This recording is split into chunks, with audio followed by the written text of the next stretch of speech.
Hi நண்பர்களே, நான் doctor N.S.Nowfal. நான் சென்னை வடபனில் இருக்கக்கூடிய டாக்டர் மீனாஸ் ஹோமியோபதி கிளினிக்கில் அசிஸ்டன்ட் டாக்டராக இருக்கிறேன். இன்றைக்கி பேச போகிறதுன்றது நம்மளாம் பயந்துகிட்டு இருக்கிற ஒரு விஷயம். இருமல் பற்றிய ஒரு விழிப்புணர்வுக்கான ஒரு பதிவு தான் இது. முதல்ல இருமல் அப்படின்றது ஒரு ரிஃப்ளெக்ஸ், நமக்கு தேவையான ஒரு ரிஃப்ளெக்ஸ். அதாவது நம்ம யூரின் போகிறோம், நம்ம பாத்ரூம் போகிறோம், இதெல்லாம் நம்ம ஸ்டாப் ஆகணும் அப்படின்றக்காக நம்ம மெடிசன் எடுக்கிறது இல்லை. அந்த மாதிரி தான் இருமல் அப்படின்ற ஒரு விஷயமும். நம்ம தொண்டை பகுதியில் அடைப்பு ஏற்பட்டுச்சு அப்படின்னா நம்ம மூளை அதை சரி செய்கிறதுக்காக முயற்சி பண்ணக்கூடிய ஒரு விஷயந்தாங்க இருமல்ன்ற விஷயம். அப்போ இருமல் அப்படின்னா எப்படி வருது அப்படின்றத நம்ம முதல்ல தெரிஞ்சுக்கிறோம். அதாவது நம்ம தொண்டை பகுதியில் 2 விதமான குழாய் இருக்குது.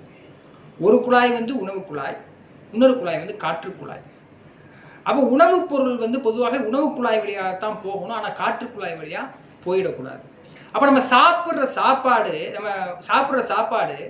காற்று குழாயில் போகாமல் பாதுகாத்துக்கிறதுக்காக ஒரு உறுப்பு அங்கக்குள்ளே இருக்குது. அந்த உறுப்பினுடைய பேர் எபிகுலாட்டிஸ் அப்படின்னு சொல்கிறாங்க.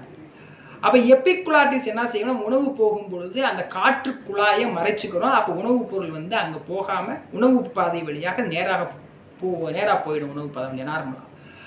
ஆனால் எபிகுலாட்டிஸ் இப்போ தேவையில்லாத பொருள் நம்ம உடம்புக்குள்ளே போகும் பொழுது, உடம்புக்குள்ளே போன உடனே காற்று குழாயில் போயிடக்கூடாது அப்படின்றதுக்காக மூளை தன்னை அந்த காற்று குழாயை பாதுகாத்துக்கிறதுக்காக எபிகுலாட்டிஸை மூடிய வச்சிருக்கும். அப்போ தேவையில்லாத ஒரு பொருள், அதாவது வைரஸாக இருக்கலாம், பாக்டீரியாவாக இருக்கலாம், இல்லை ஏதாவது தேவையில்லாத பொருள் அங்கக்குள்ளே போகும் பொழுது காற்று குழாயை அந்த எபிகுலாட்டிஸ் மறைச்சிடும். அப்போ மறைக்கும் பொழுது அது மூச்சு விடுறதுக்கு அந்த காற்று குழாயிலேருந்து வரக்கூடிய காற்று வெளியே வர முடியாது. அது காற்று குழாயை மறைச்சிருது, அப்படி வெளியே வர முடியும் அப்படின்னு ஒரு கேள்வி இருக்குது இல்லை.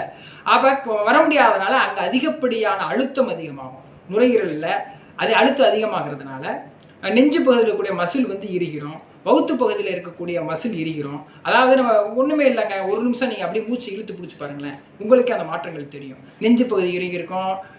ஒரு நிமிஷத்துக்கு மேலே நீங்கள் மூச்சை இறுக்கி பிடிச்சிங்க அப்படின்னு சொன்னாவே நார்மலாகவே உங்களுக்கு இருமல் வந்துடுங்க.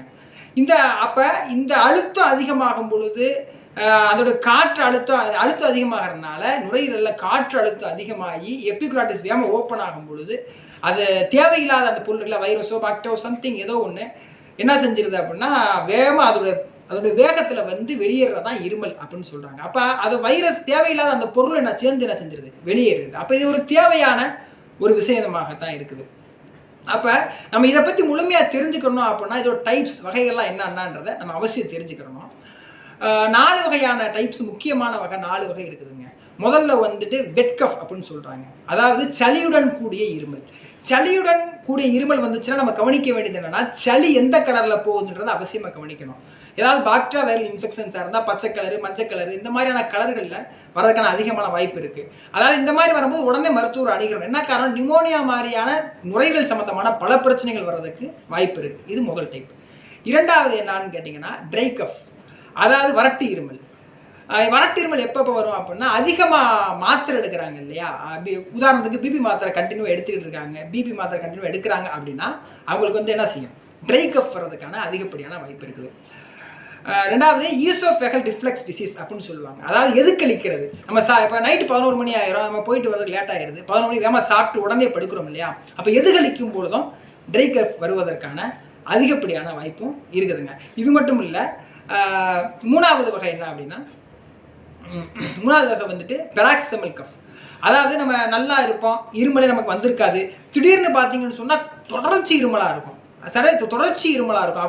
அப்போ அது தாங்க முடியாத இருமலாக கடைசியில் நிற்கும் போது ஒரு கேவலோட நிற்கும். அந்த மாதிரியான, அதாவது ஊஃபிங் கஃப் அப்படின்னு சொல்லுவாங்க. அதை ப்ராக்சிமல் கஃப் அப்படின்னு சொல்கிறாங்க. 4வது வகை பார்க்கிங் கஃப். பார்க்கிங் கஃப் அப்படின்னா நாய் குறைக்கிற மாதிரி, அதாவது தொடர்ச்சியாக நாய் குறைக்கிற மாதிரியான இருமல் வரும். அதாவது அது எப்போ வரும் அப்படின்னா குழந்தைகளுக்கு பெரும்பாலும் வரும். தொண்டையில் ஏதாவது பாதிப்பு ஏற்பட்டிருக்கு அப்படின்னு சொன்னால் அந்த மாதிரியான இருமல்லாம் வர்றதுக்கான வாய்ப்பு இருக்குங்க. இந்த மாதிரியான இருமல்லாம் நமக்கு டைப்ஸ் இருக்குது. அப்போ இருமல் அப்படின்ற ஒன்று தேவையான ஒன்று தாங்க. அதாவது அளவுக்கு அதிகமான இருமல் இருக்கும்போதுன்றது நம்ம மெடிசன் எடுக்க வேண்டிய கட்டாயத்தில் இருக்கிறோங்க. இப்போ 6 வாரத்துலேருந்து 8 வாரத்துக்கு மேலே இருமல்லாம் போயிடுச்சுன்னு சொன்னால் கண்டிப்பாக மெடிசன் எடுத்து ஆகணும். அப்போ தொடர்ந்து இருமல் இருக்கும்போது ஹோமியோபதியில் நிறைய மருந்துகள் இருக்குது. எந்த சைடு எஃபெக்ட்டும் இல்லாமல் தீர்வுகள் நம்ம ஈஸியாக தந்துட முடியுங்க. அதை நாங்கள் டாக்டர் மீனாஸ் ஹோமியோபதி கிளினிக்கில் அதை நாங்கள் தொடர்ந்து பண்ணிகிட்டு இருக்கிறோம். அதனால் ஹோமியோபதி எடுத்து பயன்பட்டுக்குங்க அப்படின்னு நாங்கள் கேட்டுக்கிறோங்க. நன்றி. Hello friends, I'm doctor Meena from doctor Meena homeo clinic. இப்போ காஃபுக்குன்னு ஹோமியோபதியில் நிறைய மருந்து இருக்குது. பெல்லடோனா, பிரையோனியா, கல்கேரியா காப், மர்க்சால், கொராலம் ரூப்ரம், ரூமெக்ஸ், அப்புறம் காக்கஸ் கேக்டை, ஹயோசைமஸ், அந்த மாதிரி நிறைய மருந்து சொல்லிகிட்டே போகலாம். ஒவ்வொரு மருந்தும் ஒவ்வொரு காஃப்க்கு ஆக்ட் ஆகணும் இல்லை. ஸோ உங்களுடைய காஃப் எப்படி இருக்குது, அதோடைய தன்மை என்ன, அது என்ன காரணத்தால் வந்திருக்கு, அது கூட என்ன நோய் அசோசியேட்டடாக இருக்குது, என்னென்ன சிம்டம் எக்ஸ்ட்ரா இருக்குது, காஃப் இல்லாமல் அவங்களுக்கு கோல்டு இல்லை வாமிட்டிங், டயரியா, ஃபீவர், அந்த மாதிரி என்னெல்லாம் இருக்குதுன்னு பார்த்து கொடுப்போம். அப்புறம் அந்த காஃப் எப்போ அதிகமாகுது, எப்போ குறையுது, என்ன பொசிஷனில் அதிகமாகுது, இல்லை எந்த டைமில் அதிகமாகுது, அதெல்லாம் பார்த்து நாங்கள் மெடிசன்ஸ் கொடுப்போம். மைல்டு டு சிவியர் காஃப் எல்லா வகையான காஃபுக்குமே ஹோமியோபதியில் குறைந்த மருந்தில் எந்த ஒரு சைடு எஃபெக்டும் இல்லாமல் முழுமையாக குணப்படுத்த முடியும். ஸோ நீங்கள் ஸ்டார்டிங் ஸ்டேஜ்லேயே ஹோமியோபதி ட்ரீட்மெண்ட்டை எடுத்துக்கோங்க.